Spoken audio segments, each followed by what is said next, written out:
What if, just imagine, everything you thought you knew about someone was actually, well, a performance, a carefully constructed act? It's a surprising thought, isn't it? Yeah. And today, we're taking a deep dive into something that really challenges our perceptions that way. We are.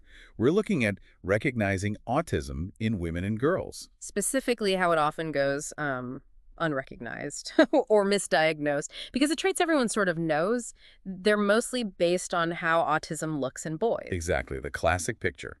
But girls and women can present so differently. Our mission today is to really unpack those subtle, often hidden signs. And we've got a fantastic starting point, a perspective from Dr. Temple Grandin, who's autistic herself. Oh, her insights are incredible. She talks about things lots of people might relate to, but through this unique autistic lens. Like she mentions how she tends to lecture, give people all the latest scientific news on things she finds interesting. Like power plants freezing. Right, exactly. Fascinating stuff to her.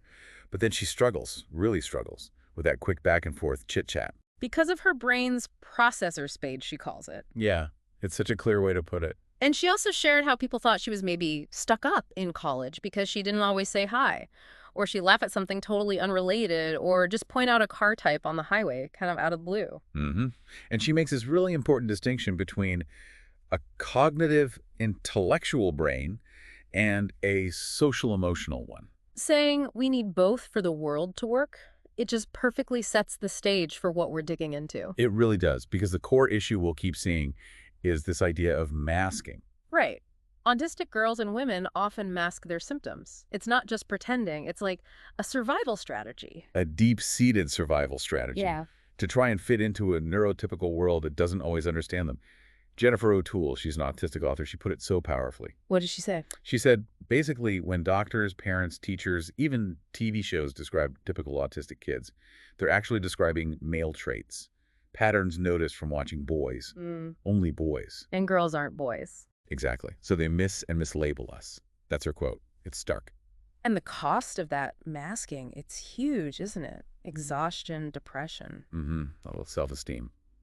There's this account from Shonda Kay, diagnosed at 51. She talks about leading a double life. A double life. Yeah, and how emotionally and physically exhausting it is to constantly be playing a character, waking up nauseous, psyching yourself up for the stage of just daily life. Wow. Passing for normal, but it's not sustainable.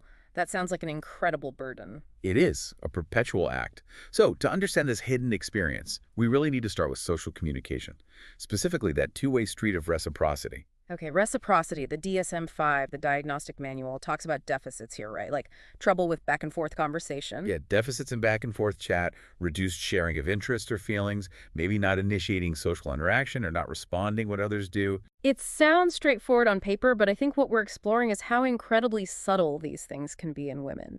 Like, what does a deficit in back and forth conversation actually look like? Well, typical reciprocity, the stuff we often don't even think about, Yeah. it's asking questions, answering, commenting, nodding, showing you're engaged. Like how one person's actions influence the other.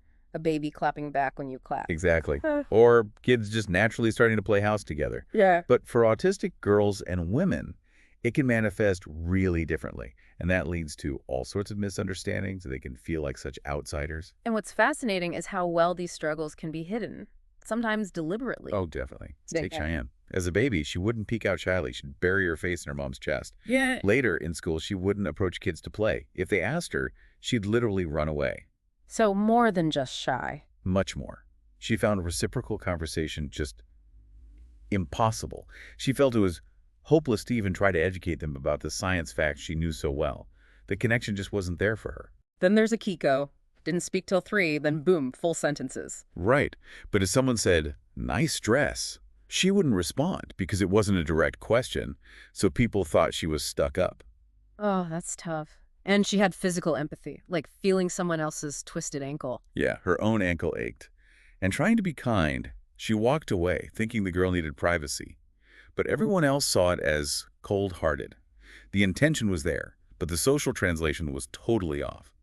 And Ruth's experience, that really hits home on the conversation struggle. She felt like social chat was ad-libbing without a script. Exactly. A performance she wasn't ready for. She once blurted out something about a Marx Brothers movie, totally random. During a serious discussion, the room laughed. She cried. Oh, no. Yeah, and she had this great analogy.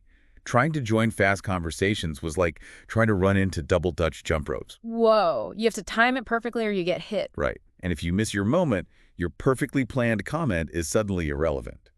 She felt broken, humiliated. These stories just reveal how much effort goes into it. It's not spontaneous for many autistic women. It's this huge emotional marathon. Every word, every gesture, carefully chosen. Leading to that profound exhaustion we talked about. Yeah.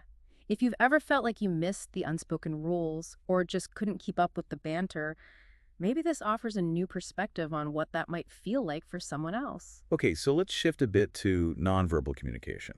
Mm. Integrating what's said with body language, facial expressions. That's a real challenge for many autistic people. Right, like that student who told the teacher, I can look at you or listen, but not both. Pick one. Exactly. It highlights the massive cognitive effort involved in just basic communication processing. And this is where that masking becomes so crucial again, right? Boys might show their confusion more openly. But girls often get much better at masking, mirroring others, pretending they understand when they really don't. It's this invisible layer of effort. Making it so much harder to see what's really going on. Totally. For Cheyenne, her avoiding eye contact, clasping her hands, people just saw extreme shyness.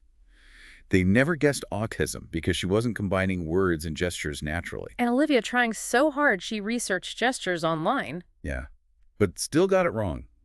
She explained what a shrug meant literally, like it means I don't know, and the other girl called her an alien. Ouch. And Tiffany, the actor, avoiding romantic roles because of the eye contact thing. Yeah, that aversion to gazing longingly really impacted her career choices. She stuck to supporting roles. And Heidi. Her nonverbal cues sound like they were all over the place. Wild hands, but not communicative. Right. And this constant grin even when stressed. Plus, holding eye contact too long because she found eyes fascinating, like mirrors. But she'd miss the actual conversation. So she'd say, understand, but not really get it. Exactly. The appearance of understanding was there, but the actual comprehension wasn't.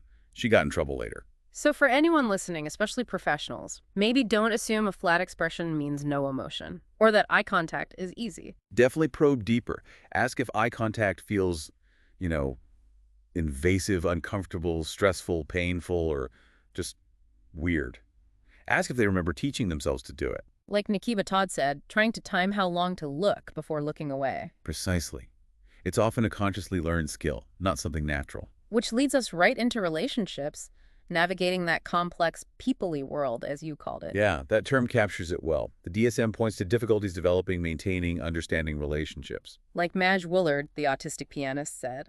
She thought she was just shy, but later realized her autism explained why making friends was so hard, why she often chose solitude. Yeah, that difficulty starting friendships, keeping them going, fixing them when things go wrong. Yeah. It's really common. Connections might be short-lived, full of misunderstandings. And sometimes autistic girls might prefer, say, arranging dolls perfectly instead of imaginative social play, missing that typical practice. Exactly. Ruth, for example, just let a friendship drift away after months of silence. She wasn't sure if it was her turn to call. Those unspoken rules again. And Olivia, listing school staff as her best friends, and then classmates alphabetically. Showing she didn't really grasp the difference between a friendly acquaintance and a true friend. Her classmates didn't like her. They sensed that disconnect. Heidi's story is tough, too. Coming on too strong, staring, asking intrusive questions. Being seen as weird. On the playground, she'd grab the ball just to play alone, ending up on the bench. And later, as a mail carrier, misinterpreting friendliness, thinking casual greetings were invites for a beer. Leading to rejection, yeah. She just processed the social cues literally or missed the subtext entirely. It sounds like social interaction becomes this huge performance, like Denise S. described. Trying to figure out what part, what persona to play. Yeah. Often choosing to be the nice and funny one because making people laugh feels like, doing something right, getting that positive feedback. It's less about genuine connection, more about achieving a predictable outcome, managing the interaction. So if you've ever felt like you needed a script for social events or just didn't get the rules, these stories really shine a light on the kind of emotional labor and isolation that can involve. Absolutely. Okay, let's peel back another layer now. Let's talk about the internal world, specifically repetitive patterns, often called stims. Right, stimming, repetitive body movements, they might look like they don't have a purpose. They might appear not to have an obvious social function, but they often serve really crucial purposes, like self-regulating stress, expressing joy, or just for pleasure. Like Kat, the author said, when everybody has to stim, it's just normal. It's a beautiful way to put it. And stims show up in so many different ways, often really hidden. Like motor mannerisms, Cheyenne's secret car ritual. Yeah. Flaring nostrils for trees, blinking for curb cuts, curling toes for railroad tracks. All subtle, almost invisible. And Ruth, being a rocker since she was a baby, getting more intense with anxiety. Even clenching muscles in public to hide it. Oh, Olivia loved spinning. Herself, chairs, tetherball poles. That repetitive motion was pleasurable, calming for her. what about using objects? Cheyenne's Brave Ann's superhero toy. Carrying it in her pocket for strength, like a talisman. And Heidi, as a child, was intensely attached to a jug of fabric softener. Fabric softener. Yeah. Later, she carried a heavy backpack. Her parents were ashamed, called it weird, which just reinforced her need to hide these things. That's sad. And vocal stims. Akiko sounds. Those repetitive sounds, escalating to VVVVV under stress. Later, it morphed into subtle tooth tapping or biting her lip till it bled. Still self-regulating, just differently. And Olivia repeating movie lines. Perfectly. With the exact intonation, using them to express her mood, like wanting to let it go or feeling like everything is awesome. It was her way of communicating feelings. But so often people are told to stop stimming, right? It's too distracting. Yes, and that can be incredibly damaging. There's an account from a student whose stims were banned. The mental health toll was immense. She thought she was the problem. It's not just a quirk, it's a coping mechanism being shut down. Makes you think, what little things do I do to cope with stress or show joy without realizing it? Gives you a tiny sense of that pressure to conform. Okay, now let's talk about insistence on sameness and rituals. That comfort in predictability. This goes beyond just liking a routine, right? It's more crucial. Absolutely crucial for managing stress. Unexpected changes aren't just annoying, they can trigger a full meltdown or shutdown, complete overwhelm. The impact can be huge, even from small things. Olivia having meltdowns over an uneven sandwich, or a different route to school. Yeah, or her toy horse is not being lined up perfectly. Her OCD diagnosis actually masked the autism because the rigidity was seen as just OCD, missing the bigger autistic picture. And Penelope insisting on being called Dr. Potter, correcting everyone's titles. Finding it genuinely offensive when people got it wrong. That rigidity with language, and her literal thinking, wondering what sack to hit when someone used that idiom. Okay, maybe not funny then, but yeah. And Heidi's hand-washing ritual, clapping and shrieking 3 times. Her parents thought it was just random loud water play. They missed the ritualistic, repetitive nature of it, how essential it was for her. So for many autistic women, a small change, like a detour on the way to work, could genuinely ruin her whole day. Completely throw everything off. And surprise parties. Often terrifying, not fun. That sudden disruption of expectation causes extreme stress, often leading to self-blame. It's not about disliking fun, it's about the fundamental need for order and safety being disrupted. Exactly. If you've ever felt thrown off by a small change in your routine, just try to imagine that feeling magnified to the point of meltdown or shutdown, where you literally can't function. That's the level of impact. Which leads us to unusual interests, passion and depth. Yeah, autistic girls and women often have interests similar to their peers, but they're much more intense. Or sometimes the interests themselves are quite unusual. And they might hide them to avoid being seen as weird or boring people. Often, yes. Another layer of the mask. These interests can be incredibly deep. Cheyenne moving from fairy tale villains to true crime, trying to understand inhuman behavior. That intense drive to understand.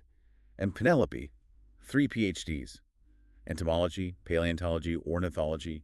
Just incredible depth sparked by her brother's interest in bugs. Wow. And Akiko's cat obsession, knowing every breed. Yep, wanting to be a cat lady, caring for strays. Olivia's intense devotion to that wizard book series, midnight bookstore trips, nonstop talk about tiny detail. And the robotic vacuum cleaners. Right. After seeing one commercial, she researched every single model. It's that intense, specialized focus. Heidi using her harmonica as a restful oasis at stressful railroad crossings. Yeah, these interests are often vital sources of joy, calm, regulation. Makes you think. Do you ever hold back sharing your own passions, worried you'll overwhelm people? It's apparently a really common thing for autistic women, hiding parts of who they are. Absolutely.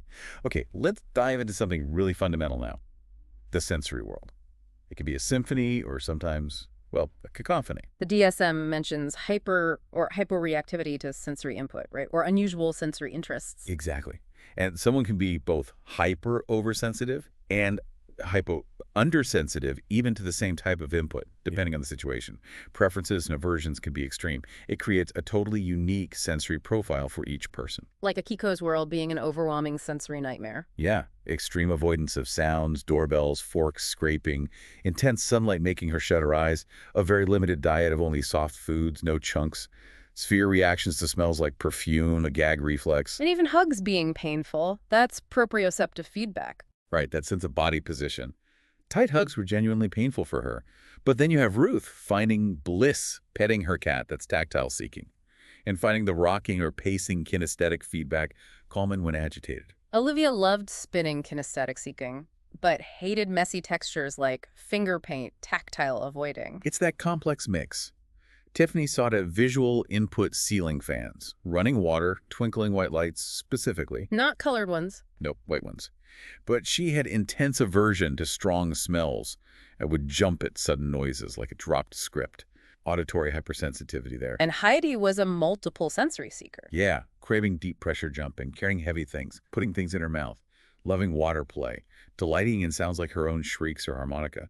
Her lack of obvious aversions actually made her autism harder to spot sometimes. Yeah. She didn't fit that sensitive stereotype easily. And again, pretend to be fine burden comes up. Hiding sensory seeking, trying to be brave through sensory pain. Just keeps adding layers to the mask, obscuring the reality. Molly describes sensory overload from loud noises, sirens, concerts, even just loud talking. She used to act like it didn't bother me. Leading to shutdown and exhaustion. Exactly.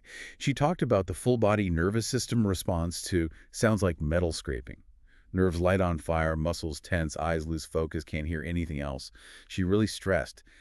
This isn't just a preference. It's not a minor annoyance. Like a profound physical reaction, incapacitating. So if you've ever felt bombarded by noise or overwhelmed by a smell others don't notice, for autistic women, these can be profound nervous system challenges, making everyday life feel like navigating a sensory minefield. Which brings us to our last main section, the journey to understanding diagnosis and identity. It seems a key point is how often the signs were there from childhood, but just missed. Yeah, not recognized for what they were. Symptoms of autism spectrum disorder. Yeah. Misread, mislabeled, overlooked. Leading to common misdiagnoses. Like Ruth being treated for anxiety and depression, but the root was autism. Exactly. Or Olivia's OCD diagnosis being correct, but incomplete. It didn't explain her lack of social interest. Heidi's questioning and seeming social interest were even used as reasons against autism when they were actually part of her masked social difficulties. Cheyenne just looked shy, but felt like an alien. And professionals might reject autism if other things, like ADHD, seem present. Right, because traits can overlap, leading them down a different diagnostic path, unfortunately. And this journey often intersects powerfully with identity, doesn't it? Particularly gender and sexuality. It really does. Studies show a higher proportion of autistic people identify as LGBTQIA+ compared to the general population. That includes lesbian, gay, bisexual, transgender, queer or questioning, intersex, asexual identities, the whole spectrum. And it's so crucial to respect what people share about themselves. If they trust you enough to tell you, you have to trust that they know who they are. Absolutely paramount. Akiko, for instance, discovering she was asexual, Ace, felt glad to find a name for how she had always felt. Yeah. That validation. Ruth realizing they were non-binary, choosing the name Rain, and finding community. That sounds incredibly liberating. It can be, finding others with shared experiences. And Howie, a transgender man, knowing he was an autistic man, even when his parents struggled to accept both his gender and his autism, they called it a phase, or a new hobby. Oof. Jansen Nichols, an autistic trans man, said his gender journey was taken more seriously than his autism journey, and that his queerness and autism wind around each other like clock hands. Yeah, highlighting that complex intersection. Jessica Dawn, bisexual, diagnosed at 33, said her bisexuality was actually one clue that made her consider autism. It just underscores how personal and multifaceted identity is. Respecting self-identification is everything. It empowers people to truly see and define themselves. And for so many, getting that autism diagnosis is, well, a huge relief, right? I found relief. Often described as feeling like, okay, I'm not weird, my brain just works differently. It would actually be weird for me to act any other way. Shedding that feeling of being wrong. Totally transformative. Cheyenne's doctor initially dismissed her, because she made eye contact, something she'd forced herself to do.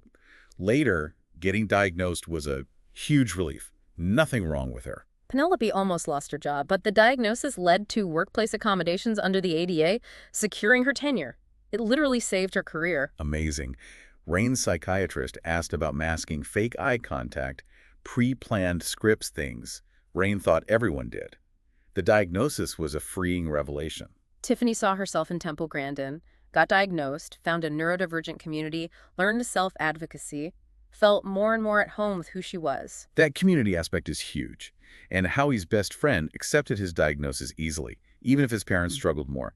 It shows acceptance isn't always immediate for loved ones. So the message for diagnosticians, and really anyone listening empathetically, is if a woman wonders if she's autistic, take her seriously. There's often so much hidden beneath the surface. Years, decades sometimes of masking. Okay, so you get the diagnosis or you strongly suspect. Now what? Let's talk about disclosure. Telling people. Yeah, that's a big decision, really personal. You have to weigh the potential risks and benefits. Because, as the source says, once you tell someone something, you can't untell them. There's a strategy mentioned, CUPS, to help think it through. Right. A helpful framework. C is for closeness. Is this person really close? Roommate, family, partner, best friend? Someone you can truly unmask around. U is for understanding. Do they get autism, especially in women? Or at least, are they willing to learn? Openness is key. P is for professional. Work, school. Getting accommodations might require disclosing to HR or the disability office. You need to decide who needs to know. Just key people, or more widely. And S is for services. Accessing specialized help, legal, job support, housing often requires formal disclosure. And it's good to be ready for different reactions from family. It might take time for them to process and accept, like it did for Olivia's family. It's a journey for them, too. But the upside of support can be huge. Molly found a great support team after her diagnosis, people willing to leave noisy places with her or give her space in conversations. That understanding can make such a difference in daily life. It really feels like it's not just about a label, it's about self-empowerment. Knowing yourself, being known authentically, it can change everything, lead to relief, acceptance, freedom from that constant performance. Absolutely. We've really tried to peel back the layers of that mask today. Explored how social communication, relationships, repetitive behaviors, sensory stuff, how it all manifests differently, subtly in autistic girls and women. And how those traits get overlooked or misunderstood. And why diagnosis, when it happens, can be such a profound turning point towards self-understanding and acceptance. Moving from performance to authenticity. Exactly. And, as we wrap up, there's this final provocative thought from the source material. Remember Penelope with the 3 PhDs? Yeah, the entomologist, paleontologist, ornithologist. Right. After her diagnosis, she got super enthusiastic about learning how autism affected her differently than her brother. She was even thinking about a 4th PhD in disability studies. Wow. Applying that intense focus to understanding herself and the broader context. It leaves you with this powerful idea. When you discover something deep about yourself, understand your own unique wiring. How might that knowledge not just change your life, but maybe inspire you to dive even deeper, to contribute something new? It makes you wonder what new field of study might open up for you when you really start to embrace and understand all of your unique traits.